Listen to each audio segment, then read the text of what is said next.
Bismillahirrahmanirrahim. Assalamualaikum warahmatullahi wabarakatuh.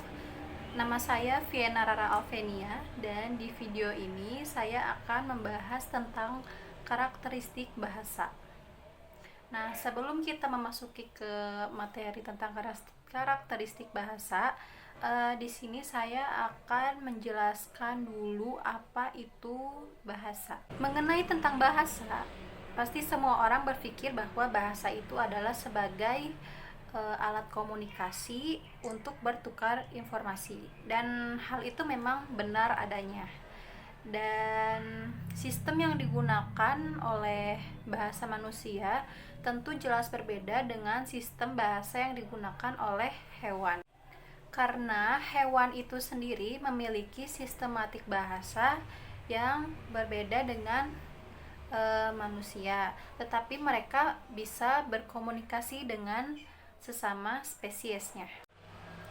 Ada 3 hal mendasar yang sangat penting berkenaan dengan bahasa, bisa dikatakan sebagai alat komunikasi dan bertukar informasi.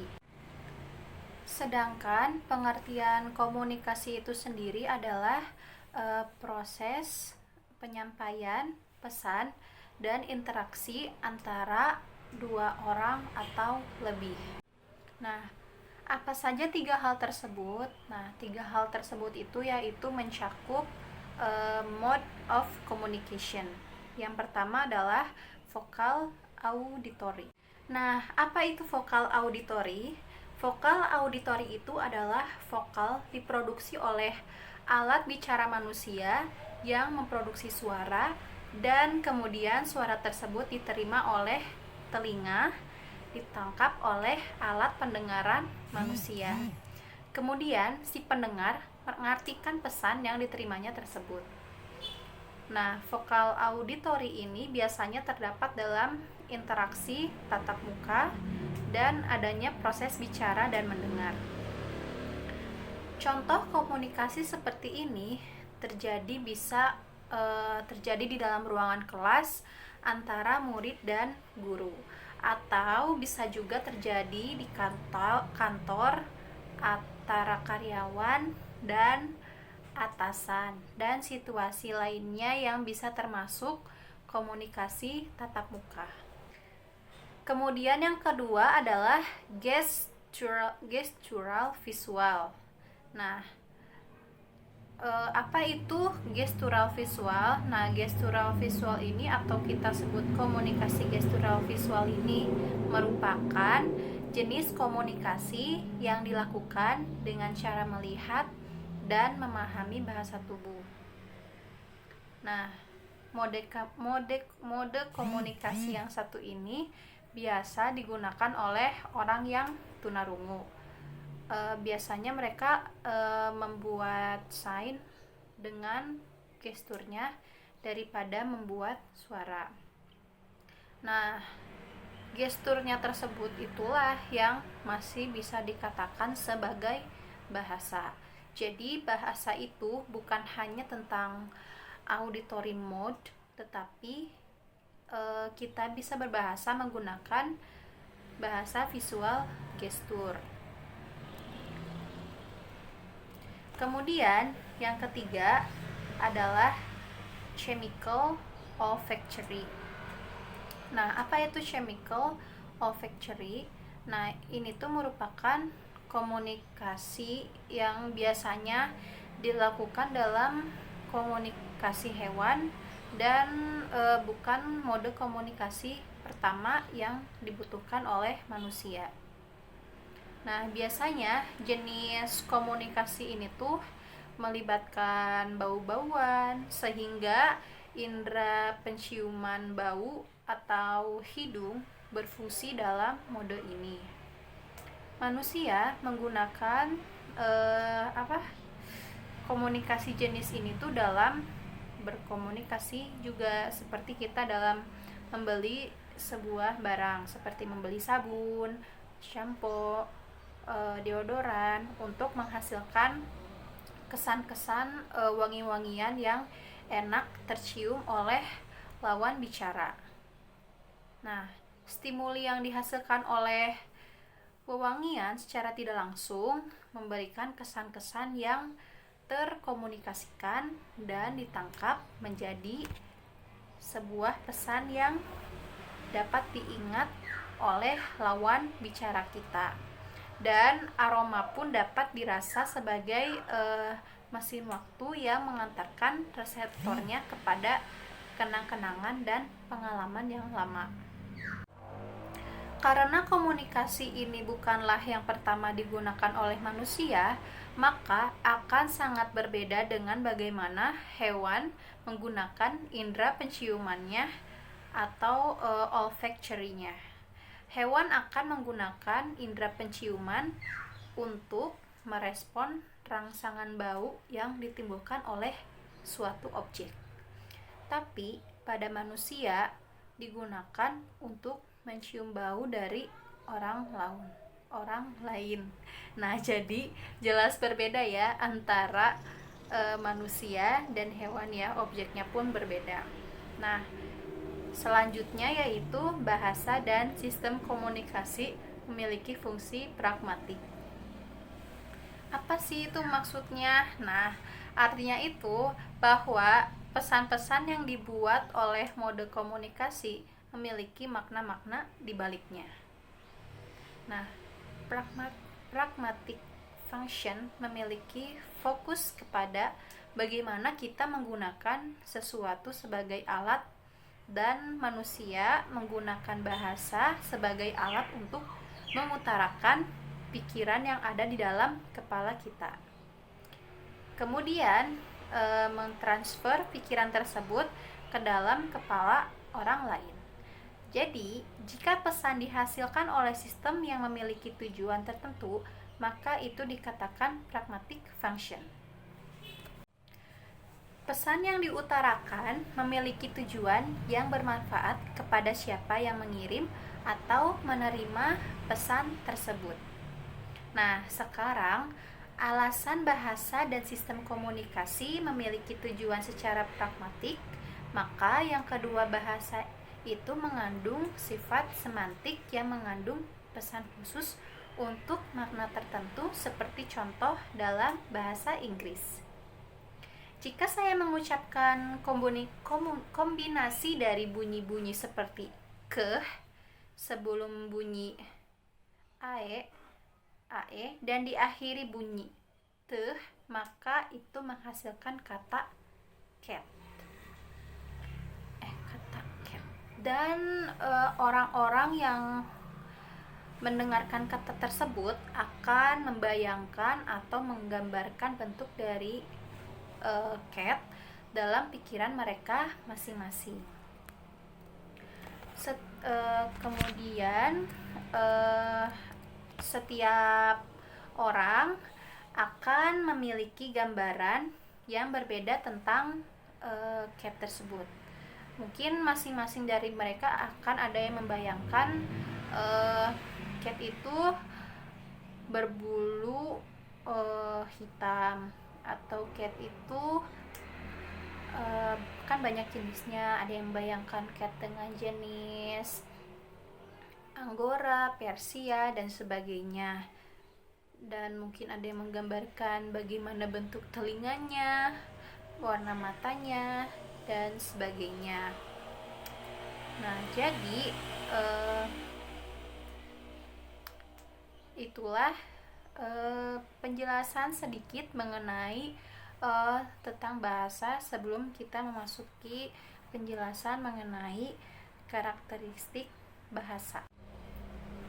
Selanjutnya yaitu membahas mengenai karakteristik bahasa. Nah, karakteristik bahasa atau ciri-ciri bahasa dan yang akan kita didiskusikan di sini itu akan mencakup juga karakteristik yang lain. Nah, tetapi dalam sistem karakteristik bahasa ini tuh tidak dibagi dengan karakteristik dengan sistem bahasa yang lain seperti hewan, dan sebagainya. Mengapa kita itu membedakan dari apa yang mereka lakukan, dan satu orang yang mendapatkan terakhir kali itu tuh ditanya kayak gini, kenapa apa sih yang kamu pikirkan tentang film A gitu. Nah, kemudian sudah itu tolong kasih tahu dong apa yang bikin Anda itu memikirkan tentang bahasa seseorang. Nah, kemudian seorang siswa juga mengatakan saya tidak mengerti gitu, kita mempelajari sistem komunikasi hewan. Nah, jika mereka tidak memiliki bahasa, apa gunanya dan intinya itu kalau kita mempelajari bahasa tersebut. Nah, kemungkinan bahwa bahasa sebagai sistem komunikasi yang dibangun di atas mekanisme yang digunakan untuk sistem komunikasi spesies lain, dan alasan itulah kita dapat belajar tentang mekanisme mendasar dari sistem komunikasi bahasa dengan melihat sistem komunikasi yang mungkin terkait dengan itu. Sama seperti kita dapat belajar tentang tubuh manusia dengan mempelajari spesies yang bukan hak dari diri kita sendiri. Nah, kita dapat belajar tentang cara kerja otak kita, kemudian kita juga dapat belajar tentang cara kerja organ kita, kemudian belajar tentang bagaimana proses dari kelelawar. Nah, maksud dari penelitian tersebut itu tuh mempelajari banyak jenis hewan lain dan memahami mekanisme biologis kita. Dan satu hal yang akan kita lihat hari ini adalah karakteristik yang berbeda ini, dan agar kita juga memikirkan sesuatu yang unik dari bahasa dan dapat menemukan contoh-contoh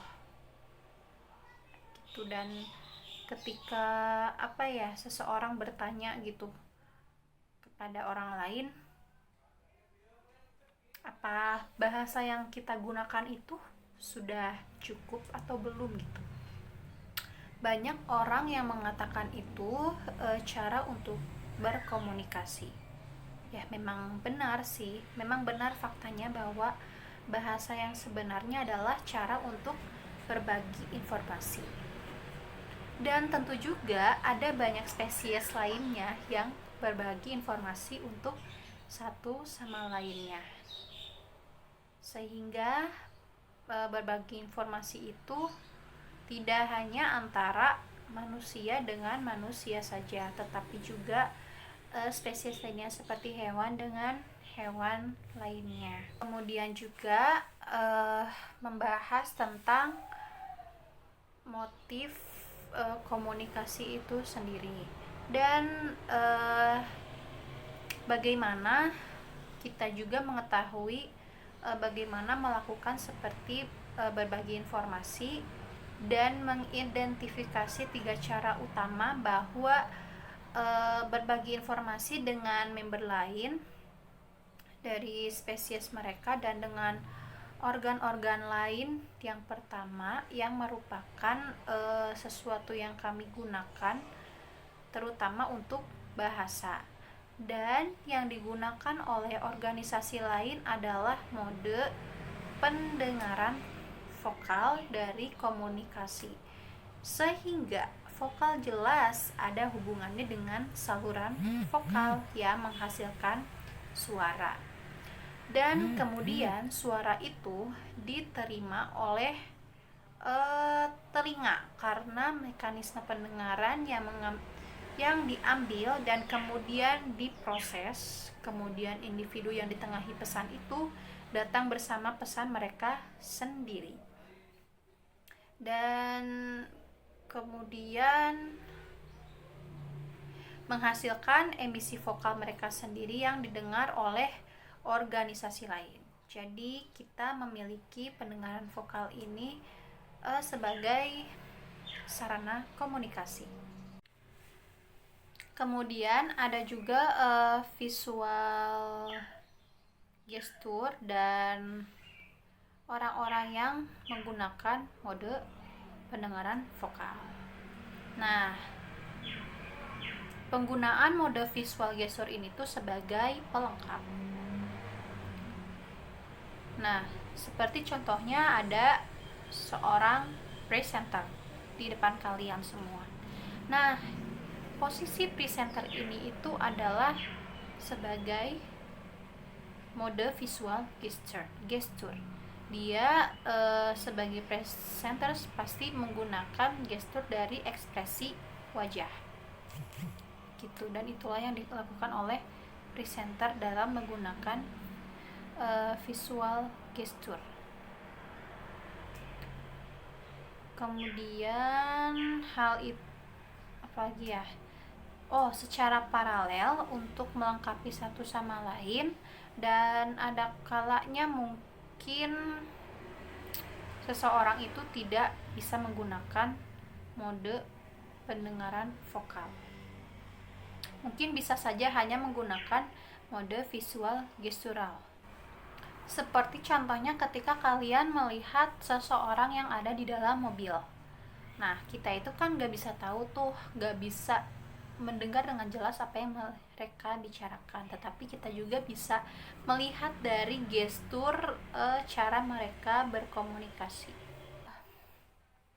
Orang-orang itu menganggap bahwa ini itu adalah sebagai modal utama dari komunikasi begitu, dan ini tuh sering terjadi ketika mereka tidak dapat menggunakan mode auditori vokal dari komunikasi. Nah, jadi jika ada orang yang bisu atau mereka tuli atau kombinasi keduanya, jadi mereka hanya bisa menggunakan mode gestur saja. Nah, jadi intinya bahasa itu tidak hanya sebatas melalui pendengaran saja, tetapi memiliki bahasa visual gestural juga. Nah, jadi mungkin bisa jadi itu bisa menjadi gabungan keduanya karena memiliki karakteristik lain yang akan kita bicarakan tentang mode komunikasi ketiga yang lebih umum. Nah, kita juga dapat mengirimkan pesan dengan mode penciuman kimia. Nah, jadi disinilah bahan kimia dikeluarkan oleh tubuh dan pesan diterima oleh sistem penciuman atau hidung untuk menerima pesan dari bau-bauan tersebut. Nah, cuman bedanya kalau mode penciuman ini itu tidak dijadikan sebagai mode utama dari komunikasi begitu. Mode penciuman kimia dari komunikasi untuk berkoordinasi dengan yang lain, sehingga ketika Anda misalnya nih lagi jalan-jalan sama peliharaannya, nah kemudian nyuruh tuh si peliharaannya buat misalnya anjing nih, tolong dong kamu cari itu bau bangkai di mana gitu kan, dicari tuh sama si hewan peliharaannya. Bahasa itu memiliki fungsi pragmatis, yaitu berarti bahwa pesan yang dibuat melalui mode komunikasi memiliki tujuan. Jadi ada maksud dibalik mengirim pesan. Nah, jadi ketika akan membuat emisi pendengaran vokal dan resepsi yang tidak memiliki tujuan gitu. Seperti contohnya ada orang nih lagi nguap karena ngantuk gitu. Nah itu tuh membuat suara, tapi sebenarnya tidak ada niat gitu untuk mengirim pesan gitu kepada orang lain. Nah kemudian seperti contohnya kalian lagi hiking nih ke gunung, terus kalian tiba-tiba ngedengar suara harimau gitu misalnya teh. Nah itu tuh